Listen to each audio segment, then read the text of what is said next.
बिस्मिल्लाहिर्रहमानिर्रहीम। Welcome to वेबटेक institute of IT Peshawar.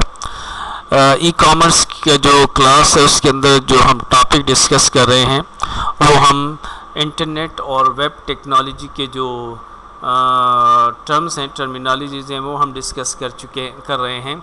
कुछ टर्म्स हम ऑलरेडी डिस्कस कर चुके हैं।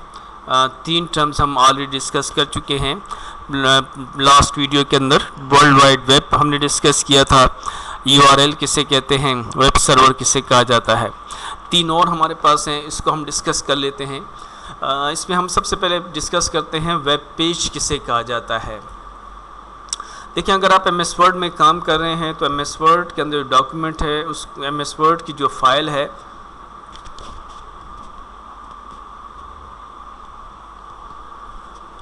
उसको MS वर्ड की फ़ाइल को डॉक्यूमेंट कहा जाता है।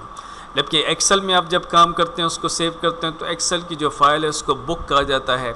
जबकि इंटरनेट के अंदर जब हम काम करते हैं तो इंटरनेट का जो डॉक्यूमेंट है उसको वेब पेज कहा जाता है। ठीक है, तो इंटरनेट का जो डॉक्यूमेंट है, इंटरनेट के अंदर जो डॉक्यूमेंट, इंटरनेट की जो फाइल यूज़ होती है उसको वेब पेज कहा जाता है। अब ये वेब पेज बनाया किस में जाता है, लिखा किस में जाता है, तो उसके लिए भी हमारे पास एक लैंग्वेज यूज़ होती है, उसे कहते हैं HTML, hypertext markup language. HTML language जो है वो यूज़ की जाती है किसको लिखने के लिए, वो वेब पेज को डिज़ाइन करने के लिए, लिखने के लिए। ठीक है, अब उस HTML के अंदर हम उसकी कोडिंग करते हैं, डॉक्यूमेंट यानी वो वेब पेज बनाते हैं। फिर उसको एक्सेस किस तरह करेंगे, उस वेब पेज के अंदर जो इन्फॉर्मेशन है उसको देखेंगे किस तरह, तो इंटरनेट के ज़रिए से देखेंगे। अब इंटरनेट को उस वेब पेज तक एक्सेस करने के लिए फिर आपको एक और सॉफ्टवेयर चाहिए, उसको ब्राउज़र कहा जाता है। तो ब्राउज़र के ज़रिए से आप उसको क्या करेंगे, उसको एक्सेस करेंगे। ठीक है, ब्राउज़र के बारे में हमने लास्ट वीडियो में डिस्कस किया था। टिम बर्नर्स-ली ने दुनिया का सबसे पहला ब्राउज़र बनाया था। और ब्राउज़र जो है बेसिकली जो है इसका काम क्या होता है कि ये आपको आपका जो वेब पेज है उसको जो है वो ग्राफिकली शो करके बताता है। Web page is access by entering a URL क्या चीज़ है, हमने लास्ट वीडियो में डिस्कस किया था। Uniform resource locator. किसी भी वेबसाइट या वेब पेज का क्या होता है, एक यूनिक एड्रेस होता है। याद रखिए, यूनिक होता है, 2 वेबसाइट का एक एड्रेस नहीं हो सकता। हर वेबसाइट जो उसका एड्रेस क्या होगा, यूनिक होगा। अब वो जो एड्रेस है वो बेसिकली शो करता है कि वो वेबसाइट जो है उसके अंदर उसके कंटेंट्स क्या हैं, किस किस्म के हैं। ज़ाहिर बात है, अगर कोई ऑडियो फाइल है तो उसका मतलब होगा कि उसका URL होगा जिससे पता चलेगा कि इसमें कोई ऑडियो के कंटेंट्स हैं। अगर कोई मूवीज़ वगैरह है तो उसका एड्रेस ऐसा होगा URL जिससे पता चलेगा कि इसमें कोई वीडियो फाइल्स हैं। अगर कोई एजुकेशनल इंस्टीट्यूट है, स्कूल, कॉलेज, एकेडमी, यूनिवर्सिटी है, तो उसके कंटेंट्स उसके URL से पता चलेगा कि ये किसी यूनिवर्सिटी से है। तो उसके अंदर कंटेंट्स क्या होंगे, टेक्स्ट होगा, ग्राफिक्स होंगे, हाइपरलिंक्स होंगे, जो उस एक पेज को दूसरे पेज के साथ फिर लिंक करते हैं, फाइल्स वगैरह उसके अंदर स्टोर की जाती है।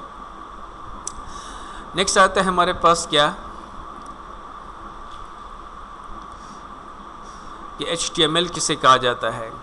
तो HTML बेसिकली स्टैंड करता है हाइपरटेक्स्ट मार्कअप लैंग्वेज। HTML हमारे पास एक लैंग्वेज है, याद रखें।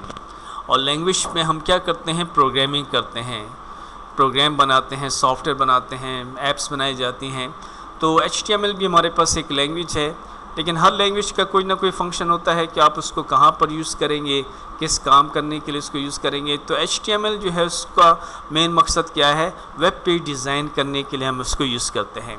याद रखिए, कौन से web page design, static web page design करने के लिए 2 किस्म के वेब पेज होते हैं, एक को स्टैटिक वेब पेज कहा जाता है और एक को डायनामिक वेब पेज कहा जाता है। तो स्टैटिक वेब पेज का मतलब ये है कि उसके अंदर जो है जो इन्फॉर्मेशन हैं वो रीडर से रीड कर सकता है, यूज़र की तरफ से कोई इंटरेक्शन नहीं होता।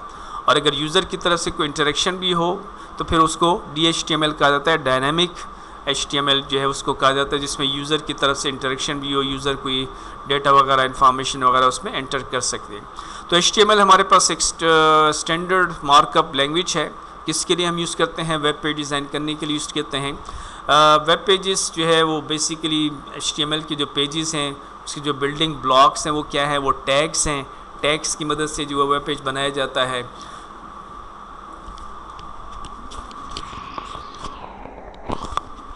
वो हेडिंग्स का अलग टैग है, मिसाल के तौर पर paragraph, table and so on. जब HTML हम डिस्कस करेंगे इंशाल्लाह प्रैक्टिकली तो आपको सारे टैग समझ आ जाएंगे।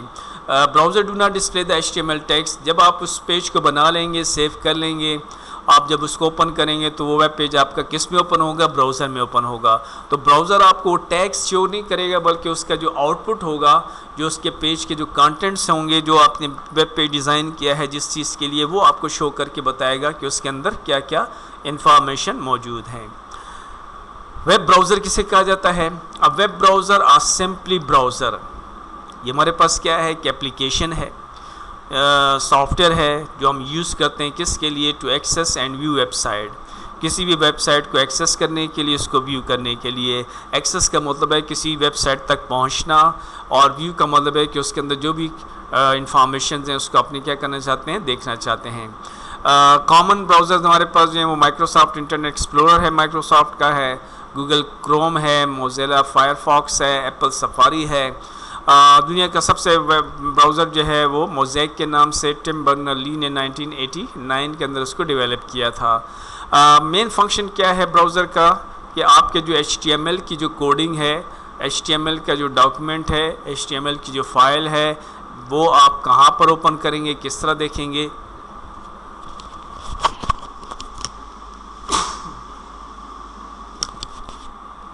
तो वो आप जो है आप यूज़ करेंगे, उसकी जो कोडिंग है, जो उसका जो डिज़ाइन है, वो जो है वेब पेज के अंदर जो भी आपने डिज़ाइनिंग की है, कोडिंग की है, जो भी आपने टैग्स किए, तो उसका आउटपुट रिज़ल्ट आपको कहाँ पर मिलेगा? ब्राउज़र में मिलेगा। Thank you ji.